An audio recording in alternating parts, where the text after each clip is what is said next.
Coming up on WTV8 News, find out how the WARTBURG community is coping with the MediaCom switchover. Plus, see how far Waverly Shell Rock went to keep its students safe in case of a weather emergency. And later on in sports, the women's cross-country team broke through in the national spotlight. Your WTV8 News starts now.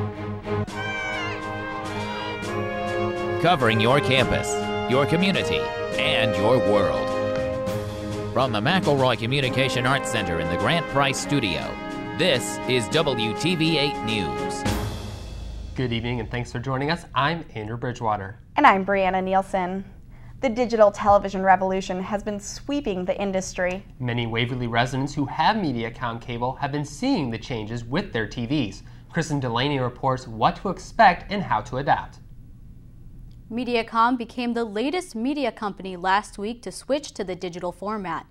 Some WARTBURG students have struggled with the switchover, and the company is making suggestions about how to eliminate problems people may have with the new format.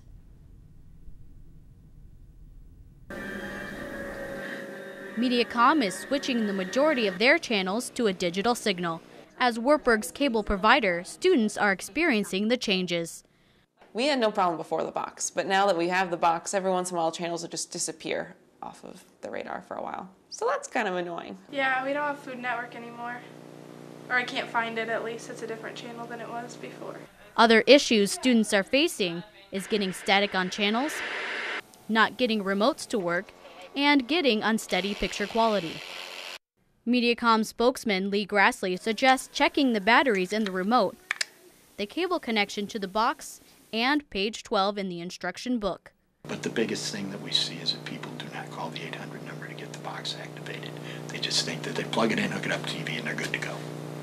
This converter box will allow you to watch digital channels, but many people are asking, why the change? We can take one analog channel, and on that analog channel we can place 10 digital channels, and it's just a better technology. Grassley also notes MediaCom has no plans to switch basic cable channels 2 through 22, but people with converter boxes can get more basic channels through digital on channels 90 through 120. People can get their digital converter boxes for free through the MediaCom office in Cedar Falls or Waterloo until 2013. WARTBURG students can pick up their free boxes from a residence hall director. TVs built after March 1st of 2007 do not require a converter box in order to adapt to the change. Thanks, Kristen. A local high school student is helping hundreds of kids protect their feet, one sole at a time. Sam Shoemaker, the senior at Denver High School, has partnered with Soles for Souls, a shoe charity, to send shoes around the world to kids in need. Combined with donations from his high school and church, and from WARTBURG, Schumacher has collected more than 700 pairs of shoes. He says he is excited about the turnout so far, but isn't ready to stop there. I would love to get as many shoes as possible. I would love to get over 1,000, maybe even 2,000 if I could. Donation boxes for Soles for Souls are located outside the Student Life offices in the Student Center and by the front desk in the W. And as part of a week-long celebration of German heritage at WARTBURG College, a member of the German Embassy paid a visit to campus. Dr. Detlef Wachter, the Director of German Information at the German Embassy in Washington, D.C., spoke to students about the value of keeping a strong relationship between Germany and America. Dr. Wachter expressed that through working together with both Europe and Germany, world problems could be more easily solved. The West, the United States, have won the Cold War. Europe is whole and free and united. There is no need to pay special attention to Berlin. Wachter hopes that through diplomacy, the United States and Europe can unite against problems in the East. Du Deutsch Week at WARTBURG was sponsored by the German Embassy to the United States. 45 similar programs went on at colleges across America. Middle school, high school, and even college students looking to improve their athletic skills during the off-season have a chance to do just that with a program offered at the W. The Sports Performance Enhancement Program lasts 6 weeks and classes are on Mondays and Wednesdays. The classes start at 3:45 and run for an hour. In that time, participants focus on stretches, form running, and agility. In addition, the course also helps participants improve their power and flexibility. While the current session ends this Wednesday, another session is set to begin on January 9th. The program is taught for the first time by WARTBURG alum Nylan Lansing. The biggest benefit is just to get your body more experience doing sports-related activities, which will help on the field later in life. The program costs $175 per participant or $275 for 2 members from the same family. Those interested in or joining or looking for more information can contact Nikki Hundun at nikki.hundun@wartburg.edu. WARTBURG's Social Work Department started their annual Holiday Shop Service Project. The 25-year-old project is attached to the social work classes where students buy presents for the children of needy families in Bremer County. To participate, students select an age group off the tree and buy a present for that child. Donations coordinator Kaylee Law says that the Holiday Shop isn't just for social work majors, and the experience is great for anyone that participates. They can not only give back to Bremer County and to Waverly that has given so much to WARTBURG students, but also they can get involved in service and get involved in a way to give back to the community and become more connected within the Waverly community. And currently there are trees in the Vogel Library and the W. A tree in the Mensa will not be put up until after Thanksgiving break. And coming up next on WTV8 News, see how the Waverly-Shell Rock School District protects itself from one of nature's deadliest forces. And later, we take a look at how you can keep the stress level low as finals week approaches. We'll be right back. You're watching WTV8 News. If safety comes first, then the Waverly-Shell Rock Middle School is at the top of the list. A new building is making it safer than ever for students and the community if danger approaches. WTV8's Jacqueline Schutte has more. What is $2 million, has 18-inch thick concrete walls, and can withstand 250-mile-per-hour wind gusts? The auditorium, and that's how it was constructed. So there was money from FEMA that went into the building of the auditorium for that express purpose. The new auditorium is safe and also looks good. It's not only aesthetically pleasing, it looks great, and parents love it. It has that wow factor. When I give tours to new kids, the first thing we hear wow. And so, yeah, it looks great, it's fantastic, but it's also obviously a safe place, and I think people should feel comfortable when they're in there. It is also much better than the previous tornado shelter. Yeah, when we were at the old junior high building built in the 1920s, we had to go down to the old gym in the basement, which was actually below ground level, and we would cram all 300 kids into 2 locker rooms. It was, it was like sardines. It was really, really uncomfortable.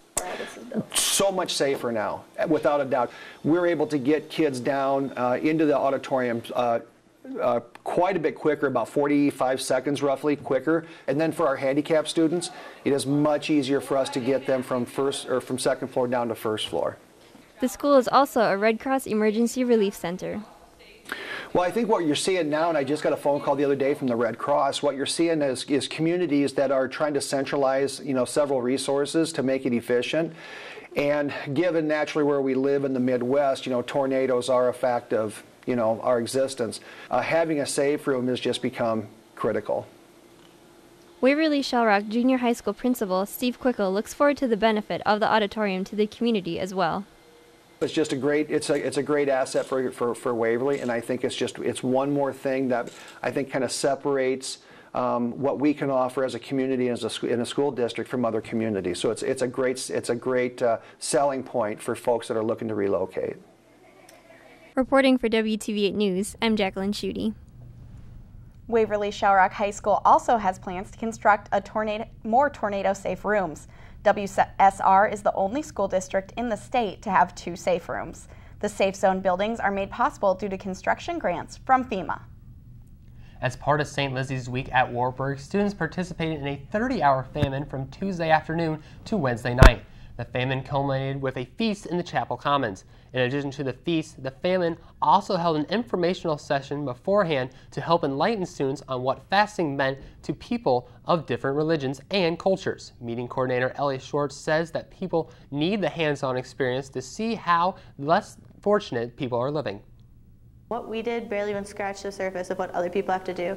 At school, it's a very individualized basis, so you see other people eating around you. You have to go to classes. You don't get an exception like off of work. You don't get time that you just do whatever. It's not like how it is in a lot of places when they do it at their church or at their school. In one Wartburg class, for their grade on a project depends on how many people show up for a basketball game on December 3rd. This is a PE class, and it is taught by the women's assistant basketball coach. Students in the class have been split up into different groups in order to find ways to get more people to the game. The theme for the event is Orangepalooza. In order to receive an A in the class, students must get 1,500 people to be in attendance.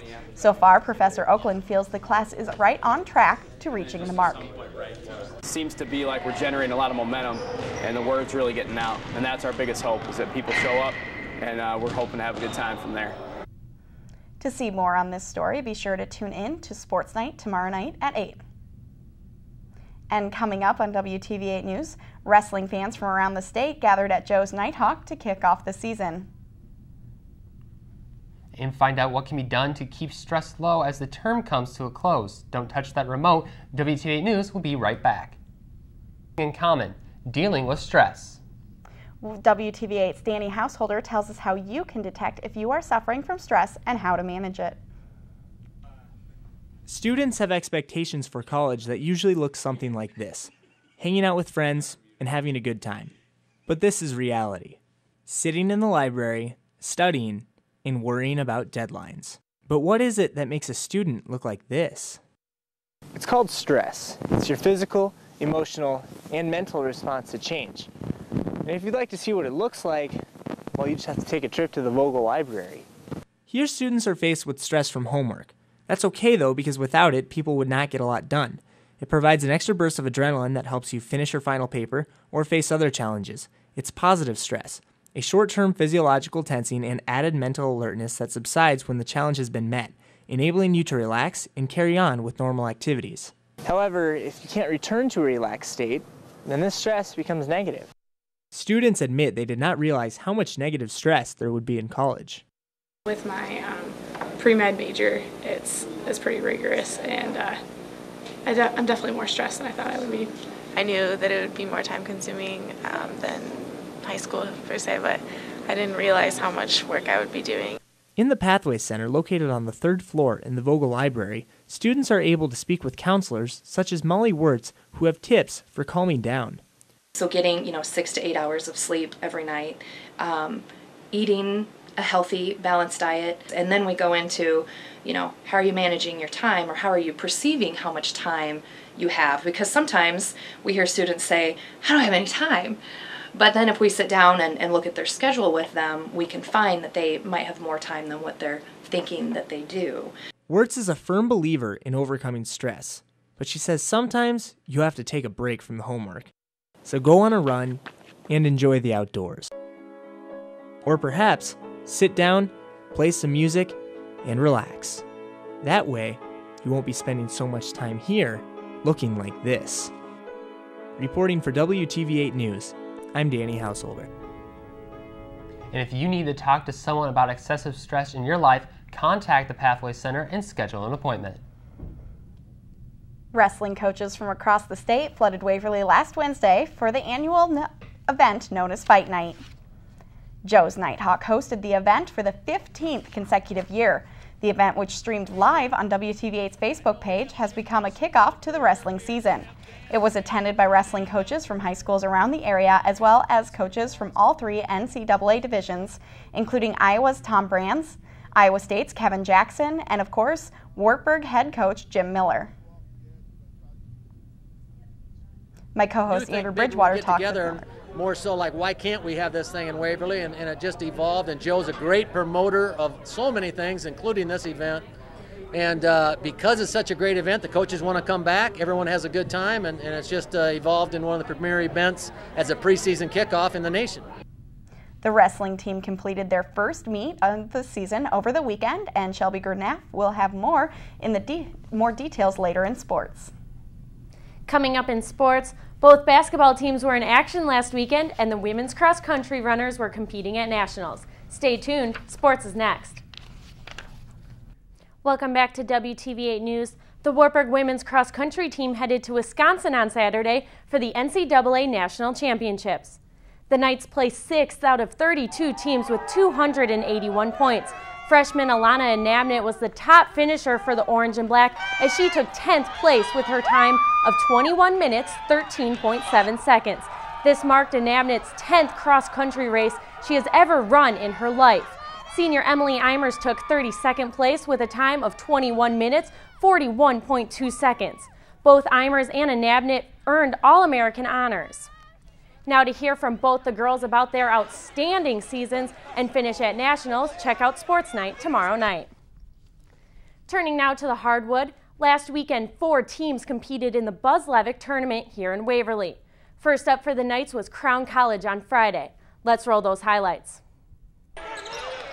Early in the first half, Thomas Perkins is going to find the big man down low, Austin Donnelly, who goes up strong and gets 2 points for the Knights. Crown responds here with a 3-pointer from Taylor Jones. Storm trails by 4. Then Eddie Deemer gets into trouble, but he's going to find wide open Tanner Kramer, who's going to drain the 3-ball. More from Jones here as he connects with back-to-back baskets from beyond the arc. Knights lead 30-23. Now with the big play of the game, Kirk Seide comes up with the steal. He's going to take it all the way with the big slam dunk here, sending the Knights into halftime with a 7-point lead. Now in the second half, Mitchell Murphy dishes it off to Jordan Sadoff for the easy 2 points. To seal the deal for the Knights, Brandon Flenner breaks away and he finds Drew Crawford for the bucket. Knights win this one 72-53. Jordan Sadoff recorded his first double-double of the year with 14 points and 10 rebounds on the night. Thomas Perkins added 9 points and Jordan Moore had 8.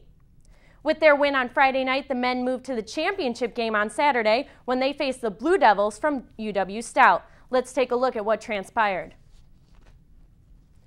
The Blue Devils would come out strong in this one with the help of this dunk by Jarvis Ragland.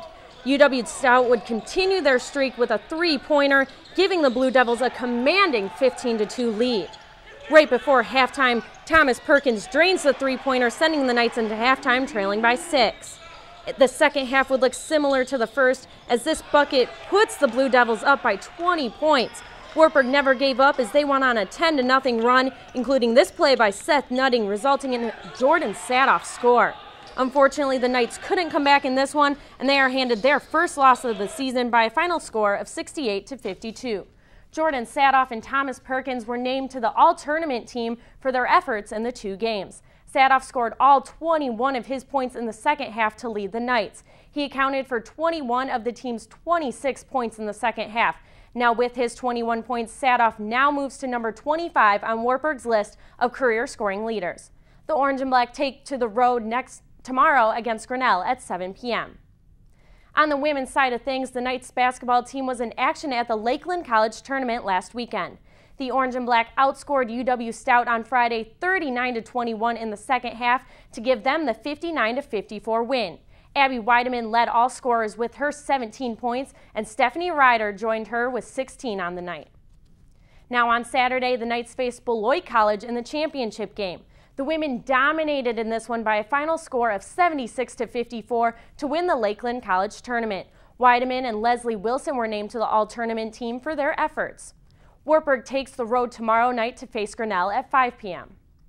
And finally, the Wartburg Grapplers were in action last weekend at 2 separate meets. At the Concordia Open, Landon Williams won at 165 and Ryan Fank won in the heavyweights division. Kenny Anderson and Gilberto Camacho tied in the 125-pound weight class and both reached the championship match. 3 finished in the top 10 for the Orange and Black in the 149 division as Cody Silvestri, Drew Wagenhofer, and Matt Versillo took 2nd, 4th, and 6th respectively. At the Augsburg Brute Adidas Open, Noah Manikis was the top finisher for the Knights as he's placed 2nd in the 184 silver division. Now the Wrestling Knights will return to the mats on December 1st at Central. So Shelby, we were discussing during some run-throughs that we might get a break, but the basketball teams, they've still got to play this weekend. Correct. The men's team, they'll go to UW Stout for a tournament, and the women's team will go to UW La Crosse for a tournament. So they're not going to get much Black Friday shopping in. No, they won't. All right, thank you, Shelby. Coming up, we'll tell you how Christmas is already on its way to Wartburg, so keep it tuned here for WTV8 News. It was Kids Night Out this past Saturday at the W. The night out is hosted by WARTBURG softball team. The team leads the kids ages 4 to 12 in various games and activities throughout the night. The night out gives parents a chance to give a night to themselves and gives kids a chance to play. For the kids and the parents, we give the community a chance to kind of take a breather from home life, let mom and dad go out and have a nice dinner, some peace and quiet, and then we get to hang out with all the kids. This annual event is a fundraiser for the softball team for their spring trip. This year the team is going to Florida to play softball over winter break. The next Kids Night Out is December 10th. The cost is $15 per child or $25 for 2 siblings. WARTBURG and the Waverly Chamber of Commerce are coming together to put on the annual Waverly Festival of Lights. The college departments, student groups, and individuals are invited to design a tree that will be placed in the CTC from November 27th to December 11th. Participants are asked to supply their own trees and decorations. The trees should be put in place by this Tuesday. For more information, contact Linda Moeller at linda.moeller@wartburg.edu. And that's all the time we're going to have here for tonight, so be sure to tune in tomorrow night at 8 p.m. for a brand new edition of Sports Night. And we're going to be back in 2 weeks for a new edition of WTV8 News. So we're going to take a couple weeks off, so have a good night and a happy Thanksgiving, Cedar Valley.